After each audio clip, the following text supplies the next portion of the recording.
Bismillahir Rahmanir Rahim.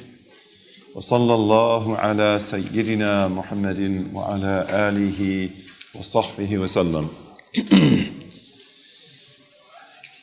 So we talked about mira, contentiousness. And we want to talk now about another quality which is very close to that, which is called jidal.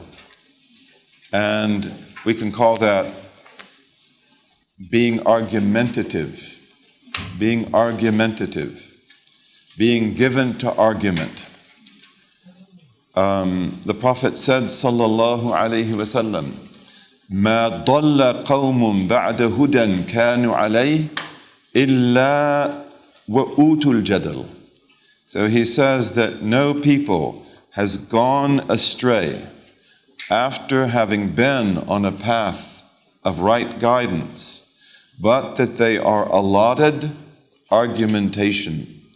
They're made argumentative. So this is very, very important.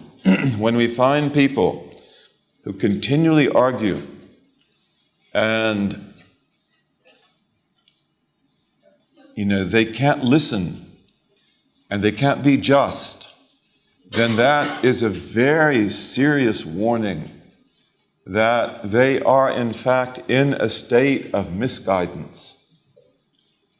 They had guidance at one time and they lost it, and now they become argumentative. In a similar hadith, the Prophet said, sallallahu alayhi wa sallam, مَا أُوتِيَ قَوْمٌ الْجَدَلَ إِلَّا ضَلُّوا.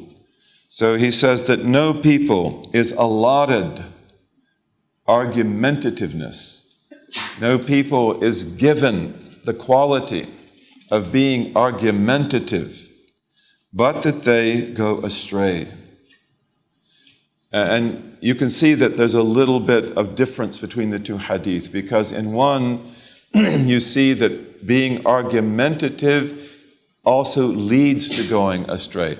And then in the second one, you see that after you've gone astray, then you will be steeped in that quality of argumentativeness. And again, may Allah protect us from this, because today we are bombarded by all kinds of ideas, that many of which were never heard of before, that pertain to sexuality, that pertain to gender, that pertain to politics, that pertain to all sorts of things, even the nature of existence and cause and effect and all other things. And most of those are error.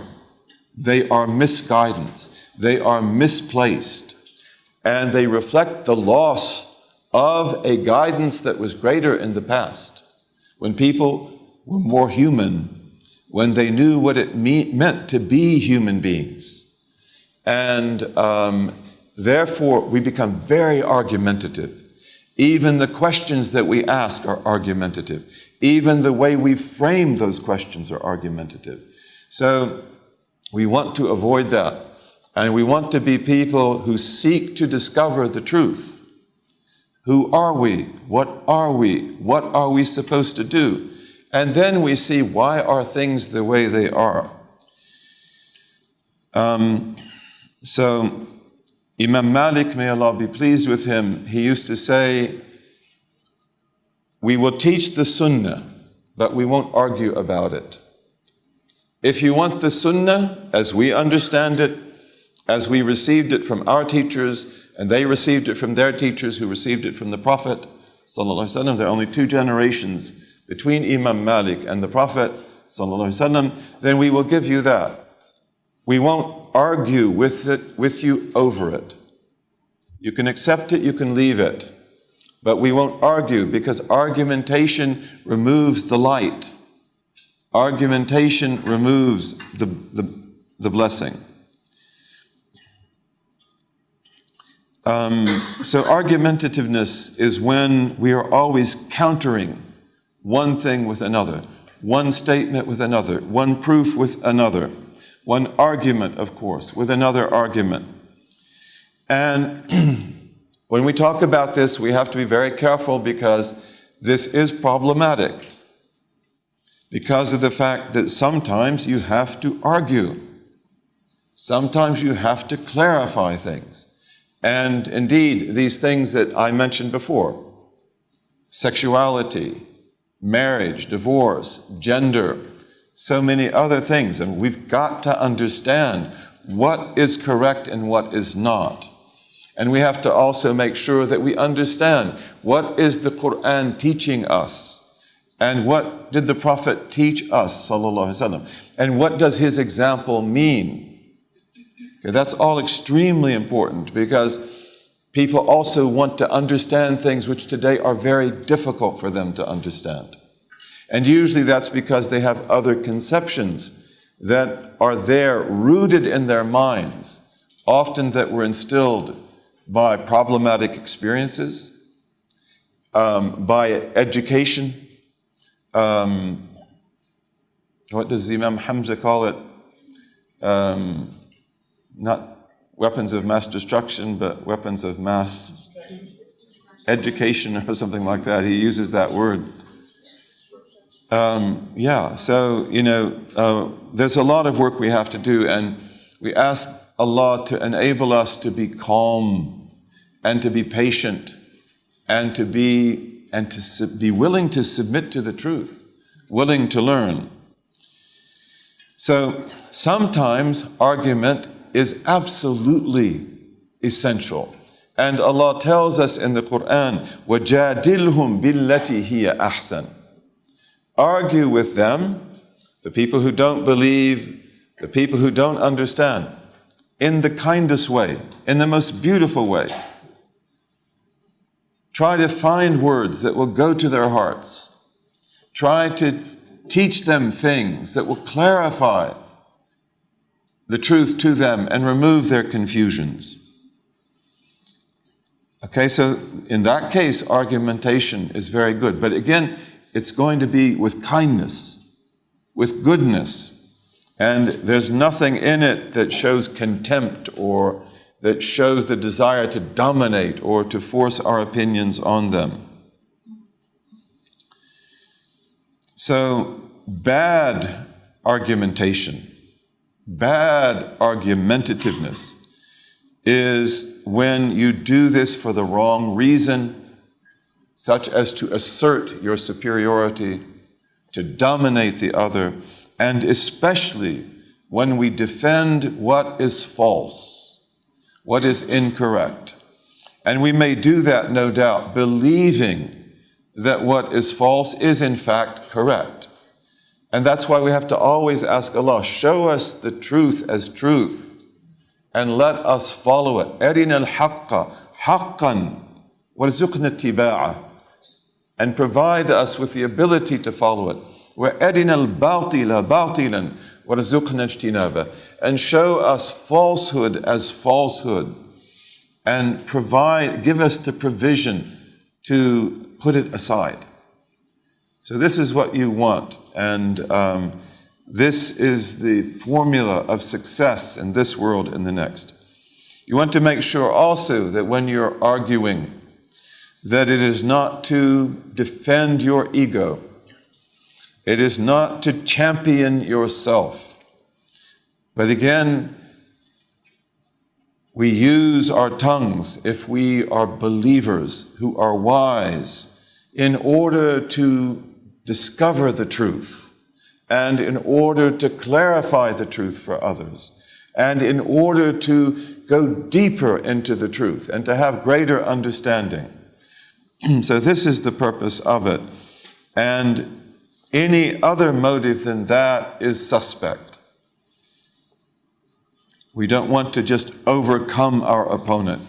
We don't want to throw them to the ground. In fact, the word jidal actually means that. It means to throw your opponent in wrestling so that they're on the ground and you're on top. That's originally what it comes from. So it's like wrestling, especially the traditional kind of wrestling that you see in countries like, for example, West Africa, where you have these big men, who will lock with each other and one of them tries to throw the other one to the ground. So the Arabs did that too. They did the same kind of wrestling, and probably Turks do that as well. I know the Swiss do that. Okay, so that's not the purpose, to throw your opponent to the ground, but to defend the truth and to discover the truth. And Imam al-Shafi'i, may Allah be pleased with him, would make a dua that whenever he argued with another scholar, that God would show him the truth of the scholar's argument if it were true, and enable him to adopt it and to follow it. And that God would protect him from arguing just for the sake of argumentation or the sake of defending his own opinion. Imam al-Ghazali says, blameworthy argumentation is when your intent is to silence the other. Ifham, which literally means to put coal in his mouth. He can't speak anymore. To render him speechless, incapable of a comeback, and to bring out his or her defectiveness, their ignorance, their inadequacy. So he said, when you're doing this, then your motive is not to establish the truth, nor is it to discover justice, but it is really something that pertains to you, that you want to establish your prominence. You want to establish your personal excellence. It's an act of self-assertion. It's an act of power.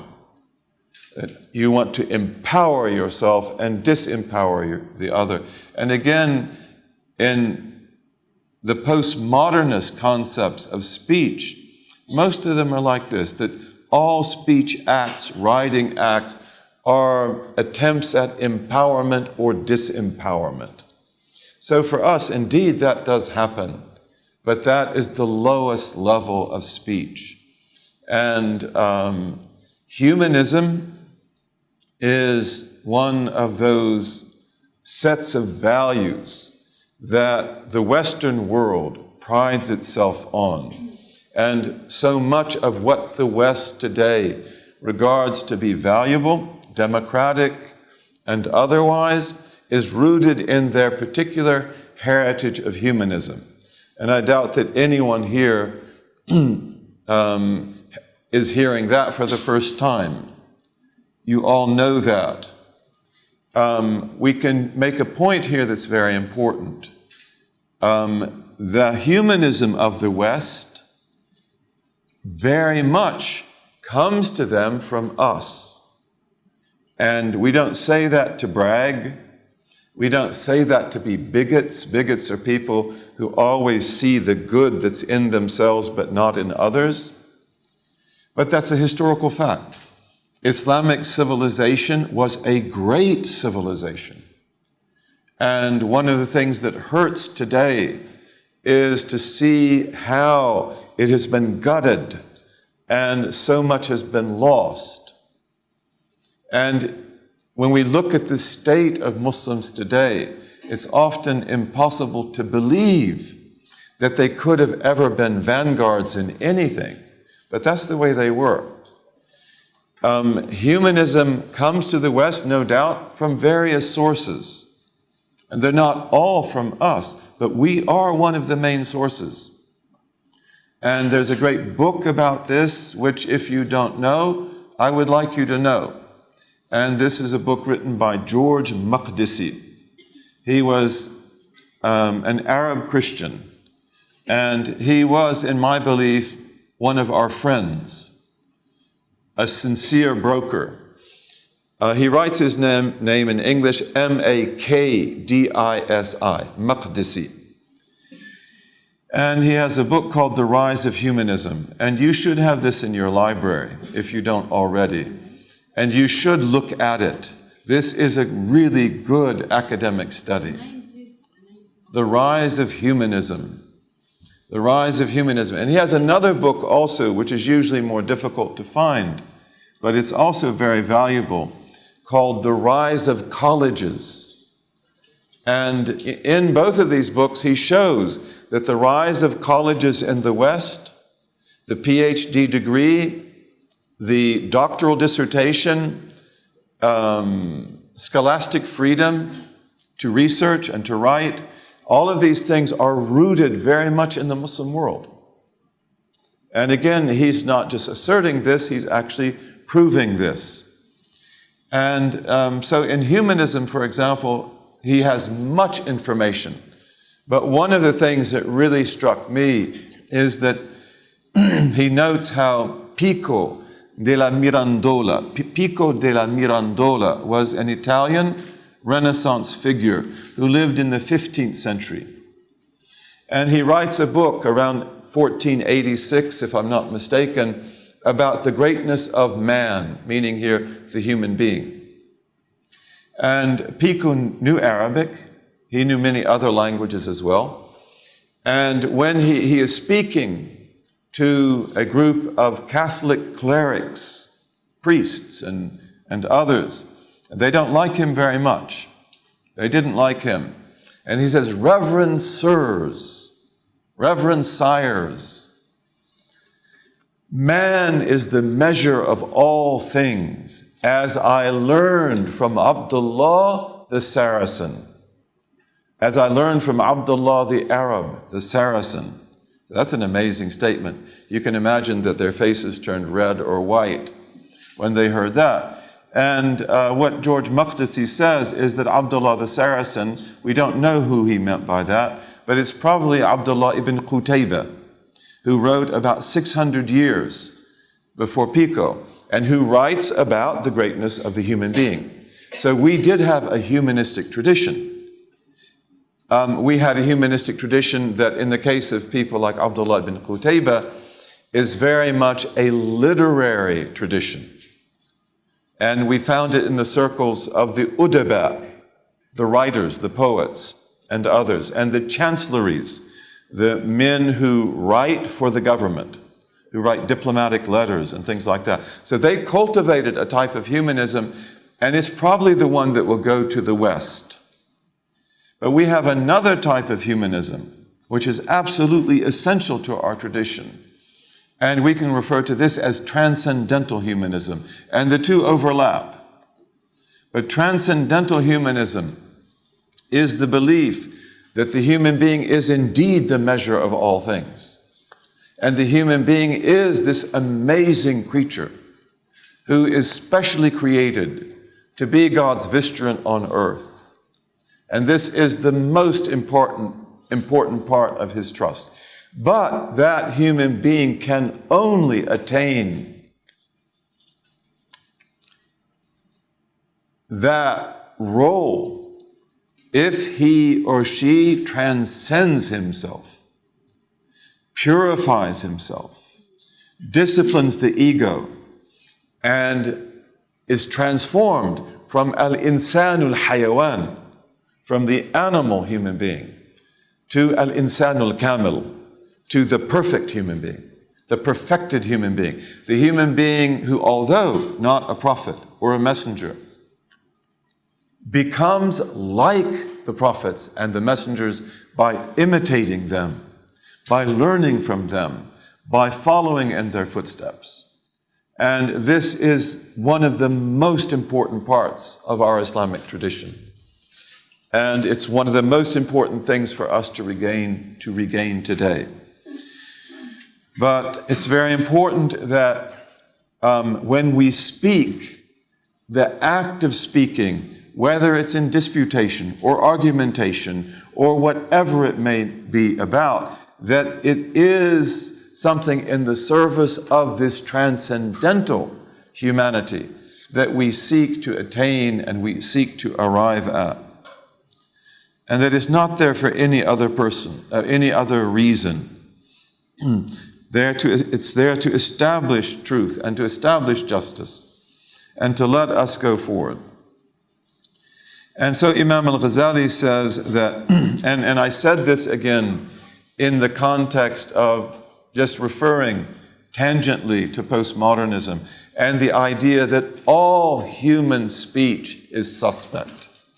No one uses this gift for anything that's about objective truth, which they don't usually believe in anyway. It's just how to empower myself, how to get power and privilege for myself or my group, and to disempower others. That's an extremely cynical view of the world, and it grows out of secular humanism. Because secular humanism is what grows out of Renaissance humanism, and it usually goes lower and lower and lower, and you see that today. That we have become bestial human beings, and we justify that bestiality. Okay, and we're very argumentative in that regard. So may Allah enable us to get out of that mire and to know who we are, what we are supposed to be. What does it mean to be a man? What does it mean to be a woman? These are two honorable genders, and they're very different. They're very different, and they're there for some of the same purposes and some of the different purposes. So we need to understand that. We need to accept that. A woman needs to be a woman. A man needs to be a man. Okay? And they are not equal. They're not the same. They're not they don't play identical roles. And if you try to make them play identical roles, you will destroy the society. So we have to understand these things, and we have to get back or go forward to this principle, which is the foundation of human good and of a lasting society. In Islamic law, we have these maqasid, these ultimate purposes. Protection of religion. The society must protect sound religiosity. And that means also having good schools, good scholars, intelligent believers, believers who are not fooled, by any sleight of hand. We have to protect life, the nafs, from murder, from anything that destroys health. I told you, in my city of Chicago, on the average, between Friday and Monday, every weekend, there's at least 70 shootings. 70 people who go to the hospital because they have been shot to death or wounded. That's not natural. Okay? You've got to protect the self. We should be able to walk in the streets at night and not be afraid. You have to protect the intellect from insanity and from all other sorts of problems. You've got to be able to protect progeny so that the child knows who his father is and who his mother is. And again, many people today, in the West in particular, don't know that. And that's not their fault. And Islam will put it all back together. When you become a Muslim, Islam is your father. Okay? But that can't continue that way. We have to re-establish paternity and maternity, and that this is my father, this is my mother. These things are extremely important for psyche, for a sound psyche. And we have to establish also fair and just economy, so that you can earn halal wealth, and you can keep it, and you can develop it. And of course, as you know, in many cases, especially in our inner cities in the United States, how do you earn anything halal? How do you even buy groceries? There are no grocery stores. All children grow up eating Twinkies and other things like that, junk food. And you have alcohol stores, everywhere. The only way to make it is to break the law. And it's set up that way. You can't get out of this. Not easy to get out of this. We can do that. Islam can transform that. Will they welcome our doing that? Almost certainly not. Because that will change the balance of power. And then 6, honor. Honor must be preserved. And this is what speech is about, more than anything else. Honor the person you speak to. Protect their honor. Defend their honor. Don't speak to them in such a way that you show disregard for them, contempt for them. Okay? You have a right to be honored. And even if the person is not good, we will still try to defend their honor. We will try to restore their honor. And our fuqaha said that any society that does not preserve every one of these, it will be destroyed. It will fall. And that's why many people like Arnold Toynbee and others, Arnold Toynbee is really worth studying. But they said that the West sounded its death knell a long time ago.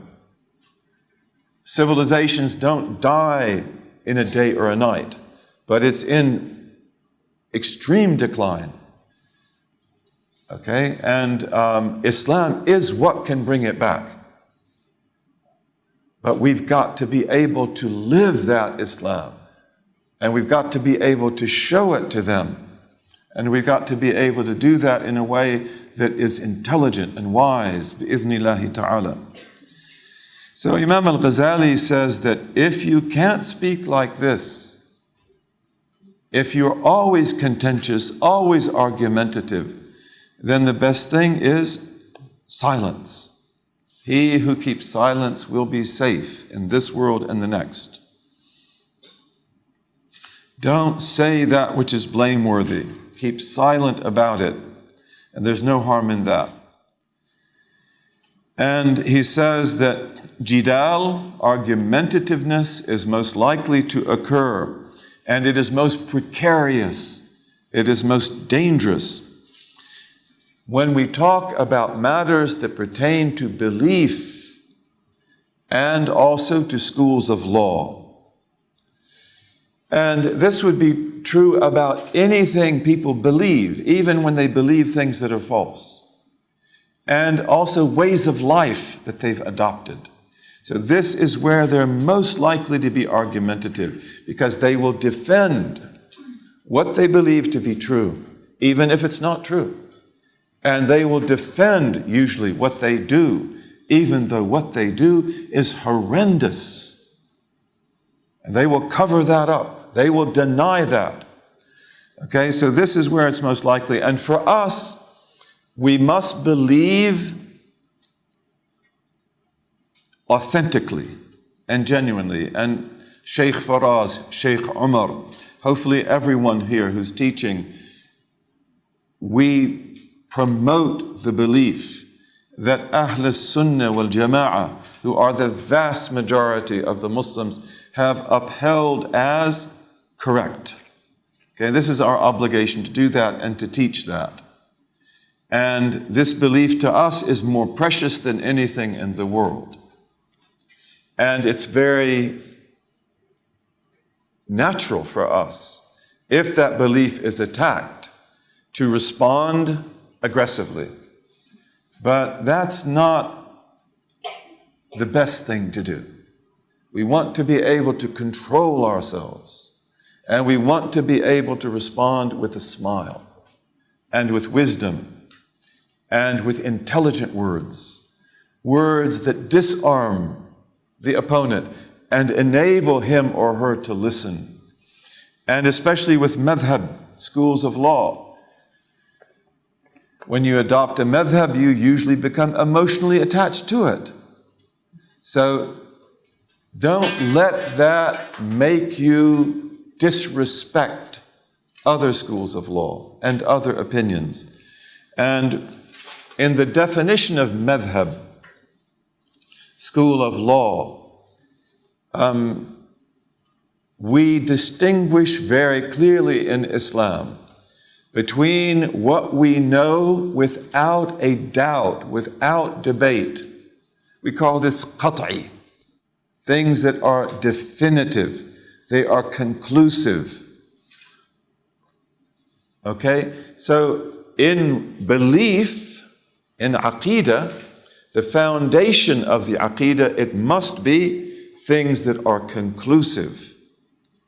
Okay, this is what you have to believe. This is what I have to believe. And if you reject something that is conclusive, that constitutes kufr. So that's very, very serious. You must believe that God has no beginning. He has no end. He has no need. He has no likeness whatsoever. He has no other. Is God in you? No. Is God outside of you? No. Is God connected to you, like my hand is to my arm? No. Is he disconnected to you, like my hand is now from my arm? No. Because you cannot speak about God, who is incontingent, in terms of the ontological necessities of contingent things. The realm of possible being, which is the realm that you and I exist in, and this speaker and everything else, it has ontological necessities. To be in a place, to be in a time, to have a shape, to have dimensions, to be moving or still, and so forth. God is nothing like that. He is the Lord of space and time. That is qat'i. That is definitive, no compromise. We hold to that firmly, and that is where your illumination begins, and it grows and grows and grows. So these things are very important. Of course, also in the realm of belief, you are recommended to believe many other things which are true, but they are not definitive. And therefore, they're not matters of disbelief and belief. For example, we mentioned here, we've talked about archetypes. We may talk about the human being as the microcosm of the macrocosm, the world around us, which means also that we are blueprints of that world, and that world is a blueprint of us. Do you have to believe that? No. Is it true? Yes. Is it beneficial? Yes. But you are not required to believe that, because that is something that is known by various types of illumination and of guidance that are not in the access of all of us. So we won't make that a matter of whether you belong to the community or you don't belong to the community. And we do that with many things. God brought together Adam, our father, on the plains of Arafat, at the very beginning of the creation of the dunya, at the end of the world that was before that. And he brought you and me and all of us forth from his loins as little spirits that were embodied. And we were like so small, like tiny little ants. And he put us all out on the plains of Arafat, the billions and billions of all of us, from the beginning to humanity to the end. And he manifested himself to us. Am I not your Lord? And we said, Bala, indeed, of course. Because we had known him. We had made tawaf around the throne of God. Okay, so we bear witness to that. I believe, probably you believe, most Muslims believe that this is actual historical fact. That it happened literally like that.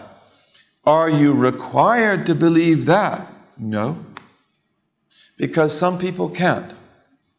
They don't have the cognitive frames. They don't have the paradigms. Maybe they don't have the strength of faith that enables them to negotiate that.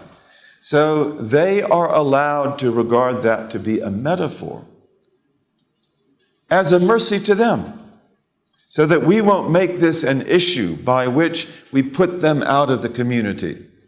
And maybe that I believe that the other belief, which is the majoritarian belief, is the soundest. And it's the one that will give you the greatest spiritual legacy. Maybe they'll grow into that, maybe they won't. But this will not be a matter on the basis of which we divide the community. This is so important. When we come to law, in the law, there are qat'iyat.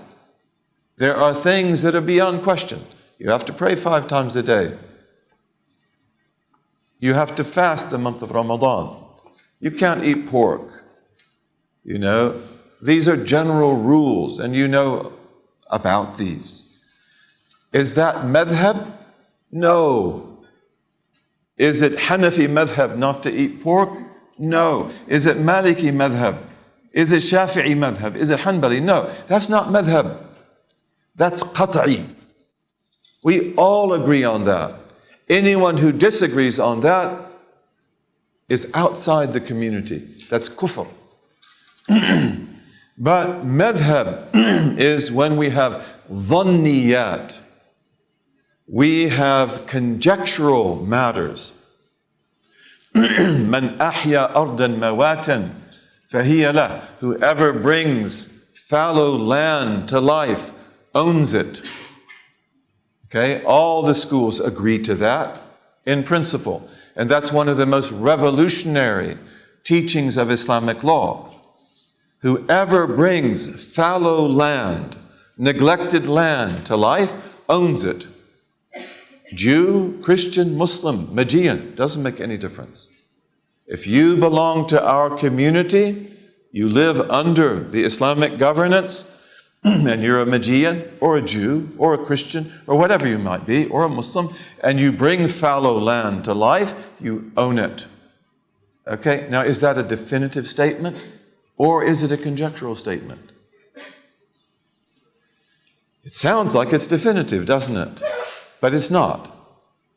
Because of the fact that there are all kinds of land in which that principle cannot be applied. Such as, for example, green zones. In the traditional Islamic world, every city, every village, every river, every stream, every ocean is surrounded by green zones, which are also called harims. They are inviolable areas, and they are common property.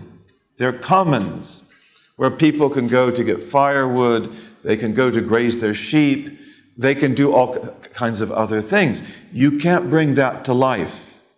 You've got to go beyond that. Okay, where does the hadith say that? It doesn't say that. This is ijtihad, and this is madhab. So Imam Abu Hanifa, may Allah be pleased with him, he has particular restrictions about that, which are distinctive for his madhab. Imam Ash-Shafi'i has restrictions. Imam Malik has restrictions. Imam Ahmad ibn Hanbal has restrictions, because all of them understood that this statement of law, which is true, is also general and unspecified, and there are certain restrictions that have got to be laid down in the law that make it workable in the Islamic world. This hadith, this aspect of law, undercut feudalism. When the Muslims went into feudal Europe, in Sicily, in Spain and Portugal, in the islands of the Mediterranean, those are all feudal.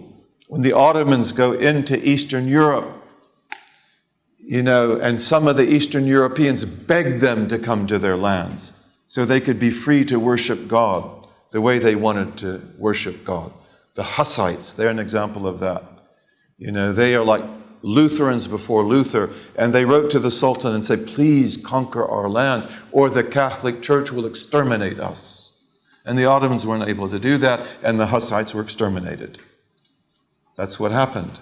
Okay? But this undercut feudalism everywhere, and it brought the land to life, and it freed the peasants. And it turned islands like Sicily, that were under Muslim rule for 300 years, into emerald islands, green, with incredible agriculture, incredible water distribution. That's amazing. This is our history. One of the reasons why the Catholic Church became so opposed to us is because it was feudal. It was feudal. It was a feudal church. And wherever we went, we undercut the feudal system. Not as a matter of policy, just if you find fallow land, bring it to light. But we still have things like green zones. We also had preserves. because of the fact that it may be that a particular area needs to be a preserve, which is sort of like a national park. That here the trees are too old, the trees are too valuable. We can't allow these trees to be cut down. So we will preserve this area. Maybe this area has in it a particular species of animal. So we want to protect that animal. And so we'll make that area preserved. So all of these are qualifications. All of these are restrictions. And this is where madhab comes in. Because madhab is always ijtihad. Anything that is called Hanafi madhab, Maliki madhab, Shafi'i madhab, Hanbali madhab is always a matter of ijtihad. It's not clear cut. People say, why don't you follow the Quran and the Sunnah? Everybody follows the Quran and the Sunnah. When the Quran and Sunnah are definitive and they don't have any other interpretations, all of us follow it that way. And there's no madhab. But most of the law, and in fact, most matters of belief that pertain to the nature of reality are conjectural. So there you have ijtihad. And there you will always have differences of opinion. Some Muslims believe if we only prayed the same way, every problem would be solved. Spread those feet, touch your toes, touch your feet to each other, get those hands up here, and all problems. This is so stupid and so foolish. And first of all, it's based on total ignorance of the law, that these things are all conjectural. Yes, some people do pray like that. And if you do, we won't say a word. And some people do settle, and they have proof for that. And some people put their hands down here. They have proof for that. Madhab is a methodology. So the Hanafi school is a particular methodology that Abu Hanifa, Abu Yusuf, Muhammad ibn al-Hasan al-Shaybani, they agree on that. They have some differences among themselves, even on the methodology. And on that basis, they will come up with answers that are consistent and systematic. Imam Malik and the people of Medina have a somewhat different methodology. Imam al-Shafi'i, may Allah be pleased with him, has a different methodology. Imam Ahmad ibn Hanbal has a different methodology. And that's what counts, methodology. Because the methodology is acceptable. It is all right. If you follow any of these imams, you will be safe. You have nothing to worry about. And that's why we accept each other in these things. And to be argumentative about that is completely wrong. If we want to discuss our different school positions and how we arrived at that, that is beneficial. In the history of Islamic law, one of the things that the jurists, men and women, wanted to know more than anything else is where the jurists differed. In the same school, the Hanafi school, or the same school, the Maliki school, or the Shafi'i, and among the other schools, because this is what hones their intellects. This is what enables them to master the law. So this is an area of discussion and study. This is not an area of argumentation and putting people down. And this is what made us a civilization that was tolerant, that could listen to other people, that could accept other points of view. The ones who say that we've got to all dress the same, we've got to pray the same, we've got to do everything the same, they have mistaken uniformity for unity. Those are two different things. You cannot have unity with uniformity because people are created fundamentally different. You've got to allow for differences. And these differences indeed have to be in certain parameters. But if you want uniformity, well, join the ranks of Mao Zedong. Join the Hitler Youth. Join Joseph Stalin's cult of Stalin. You will be uniform. Everybody dresses the same way. Everybody speaks the same way. We all say the same thing. We all agree to the same thing. No discussion, no difference of opinion until you're grinded down to a halt and the whole thing breaks apart. The secret of Islam was unity in diversity. Unity in diversity. And that meant you have to give everybody a place. And it means that the Magian will have a place if he accepts our governance, even though we believe that he makes big mistakes. But he will be honored. The Christian will have a place. Every single type of Christian will have a place.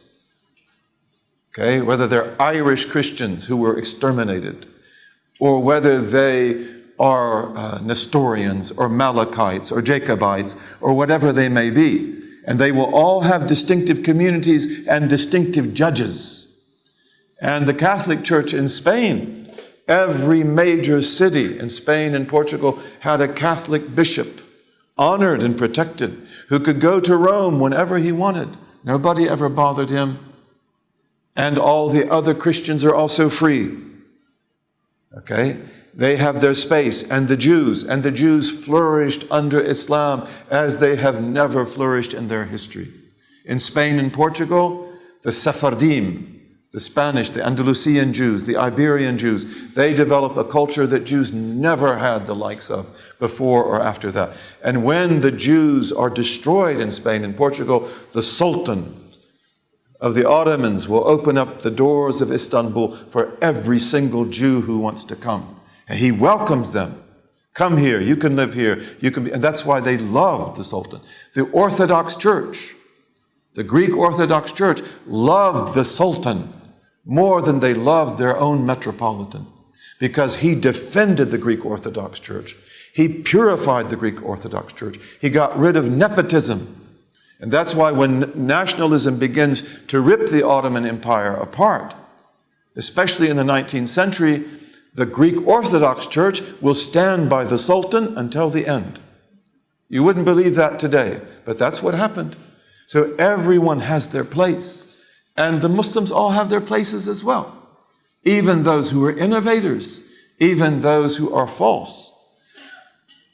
Unity in diversity. And this creates the peacock's tail that opens and spreads from east to west and has so many different colors.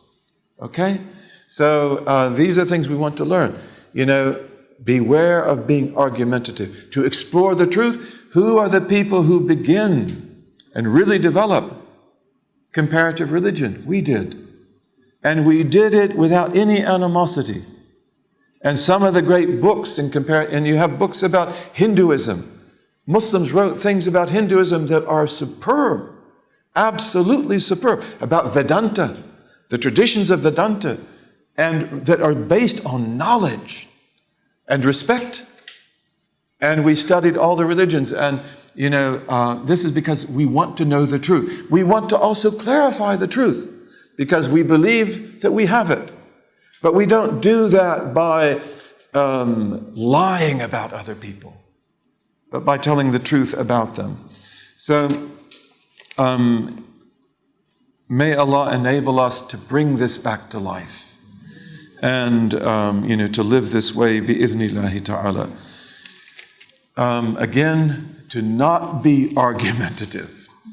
And may Allah grant us that great gift. What a precious gift. That is a sign of tawfiq. That God has given you success in this world and the next. And it's a sign of guidance. You're on the path of guidance. And also self-esteem. This is one of the main problems with Muslims today. Many Muslims today have no self-esteem. We are filled with self-hate. Even though we can be extremely proud, we can be extremely arrogant, but we have big problems about ourselves. We have the fanatic. You think the fanatic has sound belief in his or her religion? Never. Their fanaticism veils over their doubt. They're not educated people. They're not learned people. They take a fanatic position to conceal from themselves the doubt that eats away at their heart. And when we become argumentative, that is a sign of khidlan, of having been forsaken, that God left you to your own devices. He's not with you. So may we be very careful about that. You know, and I know that we have some really argumentative people in our community today. They're ready to fight at the mention of a single word. You can't hardly discuss anything with them. That is a sign that they have gone astray. That is a sign that they are forsaken. Unless God brings them back, and you want to bring them back. We don't want to condemn anyone to the fire. We want to bring them back to the truth, enable them to drink from the springs and the foundations of truth and to be well. Al-khusuma, disputation. We could say litigation or being litigious, but litigation means going to the court of law. And in disputation, you may not go to a court. But this is when we dispute others to get what we claim to be our rights, our property, our respect, or whatever it may be. Again, as Imam al-Ghazali says, it's not black and white. Just like jidal is not black and white. Because there's sometimes when you need to dispute. You need to establish a claim that this house is mine, it's not yours. We have a beautiful murid in the Gambia whose name is Kunta Kinte. And he comes from the family of the real Kunta Kinte. And he knows the story of the real Kunta Kinte, which is a little bit different than Alex Haley told. But Kunta Kinte is very smart, very beautiful, very blessed.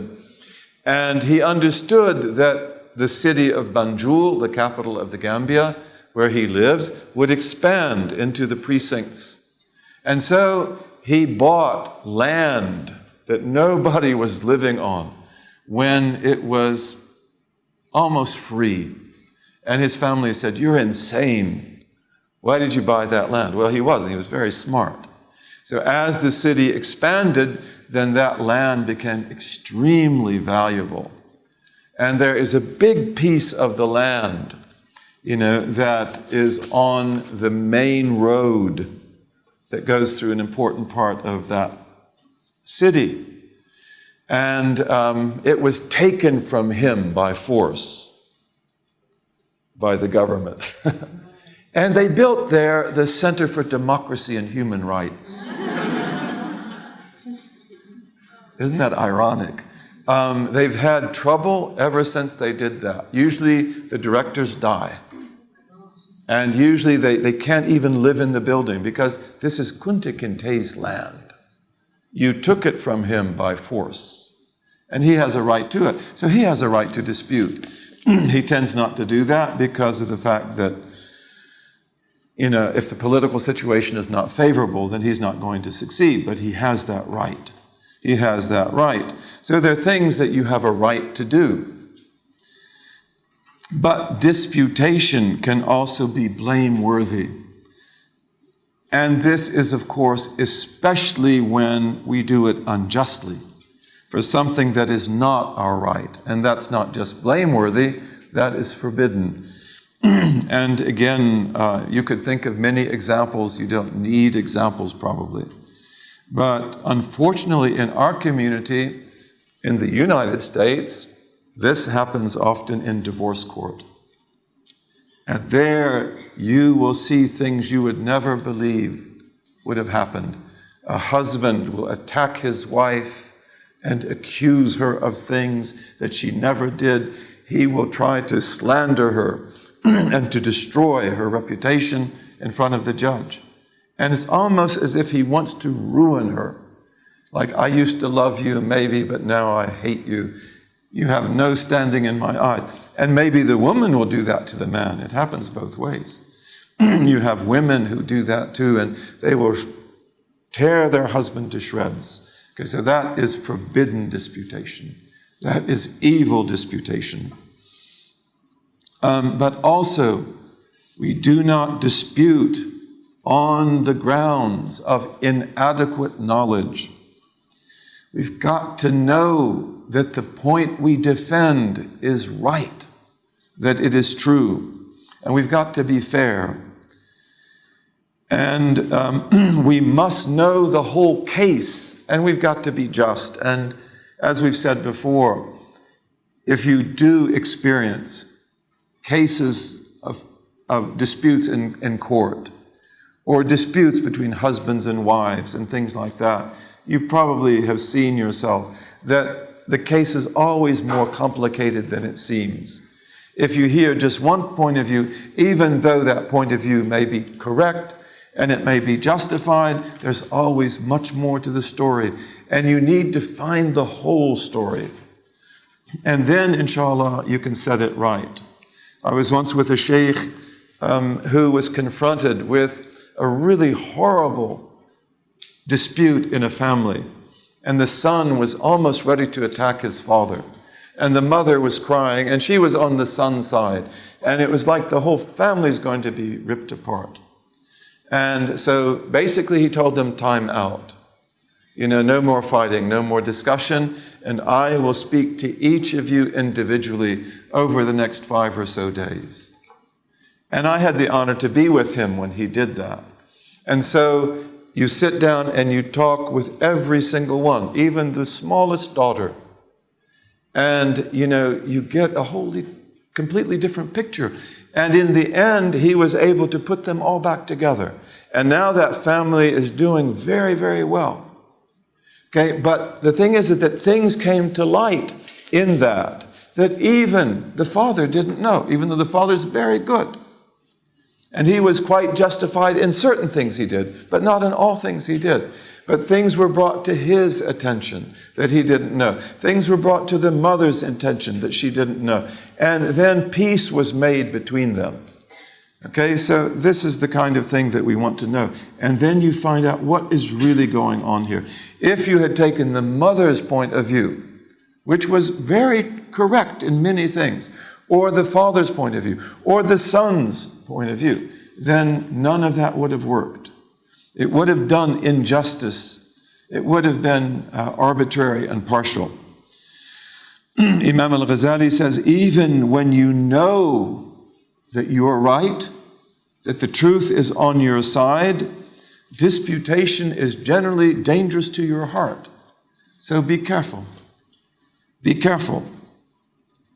And often it will affect your dignity, your wara', your karam, your generosity, and you don't want to have that happen. We have cases in Islamic history of great salaf, great men and women of the first generations who were wronged and had real cases, and they just dismissed them because they did not want to harm their personal dignity by getting into a fight over this matter. And so they said, just let it go. I don't need this. Not important to me. We have many beautiful examples. Perhaps we'll even come to some of those in the days ahead. And generally in disputation, we go too far. That's what's so difficult, is to know where the parameter is, where you ought to stop. And of course, we often want complete victory, but maybe I don't deserve complete victory. Maybe that person also has some valid claim against me as well. So I get maybe 80%, they get 20. Maybe I get 20, maybe they get 80. But usually we want complete victory. We want to dominate. And then usually we want to retaliate. And this is what you see in these divorce cases, which are so ugly. And I pray to God that this will end in our community. And again, one of the reasons why divorce in Islamic law traditionally was made easy was so you don't get into the disputes over this. If you can't live together well and there's no way to solve this, then it's better to break this relation off and to do something else. Maybe you get remarried, maybe you don't. But to recriminate, to tear each other's eyes out, this is not good. So often we want to do just that. We want to retaliate, to get back, to cause hurt, to cause harm, to leave wounds that are deep and that won't cure. We say things there is no need to say, even if they're true. Imam al-Ghazali gives us examples typical of the Muslim world of his time and typical of many people today. He talks about a man who goes to court to get money that is owed to him. But he says, the money means nothing to me, it's the principle. And if I win this case, I will take the money and throw it in the well. Okay, so he says, in that case, you should just leave the case alone. There is no need here to dispute. Just let the person take it in that case. Because you're just getting back. And it is not a case of principle. It is, in fact, the lack of principle. Again, a person who is wronged, a person who has a right that has been taken from them, sometimes they have the obligation to dispute. But again, they must not go too far, and they must be fair, and they must be just. But most of us can't do that. Okay, so let's end right now. We talked about contentiousness, mira, jidal, being argumentative, khusuma, being disputative, disputation. And Imam al-Ghazali, in ending the discussion about that, he says that these are always doors that are more likely to lead to evil than to good. They are more likely to lead to harm than they are to benefit, so be careful. They are easily overtaken and they are easily driven by powerful and complex inward passions of the ego, emotions of pride, self-satisfaction, even predatory instincts, which we call in Arabic sabu'iyya, being like a predator, wanting to destroy that person. So you've got to get your intention right. You've got to guard your tongue. And again, you need to train yourself here beforehand in not speaking superfluous things, in not talking about things that don't concern you. And we must be servants of God and not lords who are to be served. We must be servants, as we said last time, not people who deserve to be served. And also, we've got to learn to forgive. We've got to learn to pardon. And I know that that will raise a lot of questions in your minds. When do I forgive? When do I not forgive? And again, we've got to face injustice. We've got to do something about harm. We have to do something about unnecessary difficulty. We can't be passive all the time. Okay, that's not a good quality. There's a time to stand up. There's a time, to demand what is your right or the rights of others. But nevertheless, you want to be forgiven.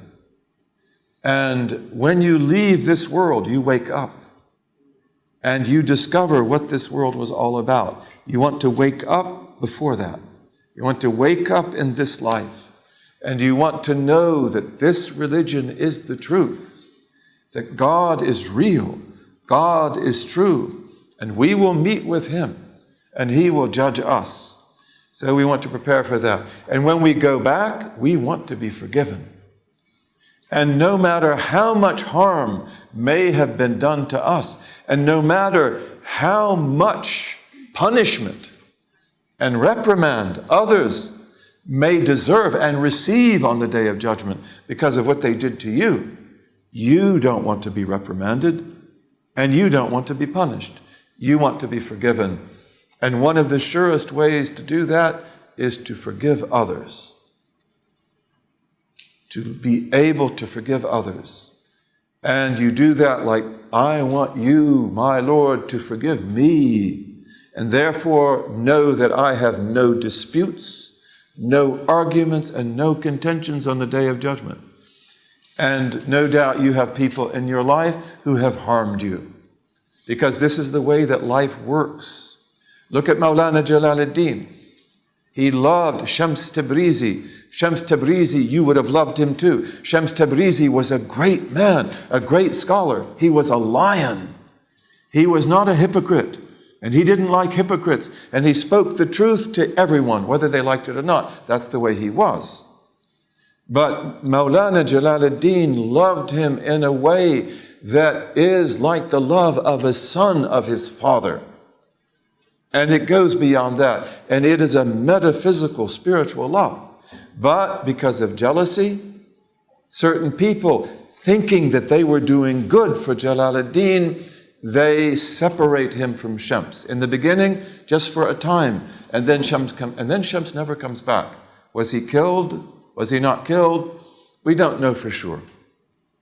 But the thing is, that was one of the greatest harms that could ever have been done to Maulana Jalaluddin. And may we never be afflicted with anything like that. But out of this comes the Methnawi. Out of this suffering comes this incredible beauty that he discovers, and that he gives to the whole world. So God had wisdom in that, as painful and as wrong as that was. So you want to also be able to forgive, and you want to be able to understand, even though that's difficult, that the things you have suffered, they were by God's decree and destiny. And there is wisdom in that, even though we may not be able to fathom it. So if we accept it, then we will begin to get the benefits. And so try to forgive. And on the spiritual path, there comes a time when you basically have to forgive everyone who did you wrong, even though they may have been horrible people. They may have been hypocrites. They may have been people who tried to destroy you and almost did, and your family. But you forgive them, to put this behind your back and to be able to go to your Lord with a pure heart. And then things begin to happen. Wonderful things begin to happen. So we ask Allah to let us go back to Him with pure hearts. And we ask Him to remove from us all suffering and all harm, but to enable us to build new lives that are sound and dynamic, and to go back to Him not seeking that anyone be punished or reprimanded for our sakes. I've got no contention against anyone, and please have no contention against me. Because that's what we want. If you forgive, you will be forgiven. And that's what counts. That's what counts. So we ask Allah to give us that. Inshallah, we'll come back to this section again this afternoon. We just want to say a few words about the panacea, about the remedy, and that is al-kalimu tayyib, to speak beautiful words, bi-iznillahi ta'ala. And then we go on. The next thing we want to talk about is telling other people's secrets, false promises, and lying. We'll see how far we get. But we've got other things to talk about. Inshallah, may Allah enable us to understand. May He remove our confusions. This evening, inshallah, we will have a question and answer session. And we have probably an hour, maybe more. So we'll try to do the best that we can do. And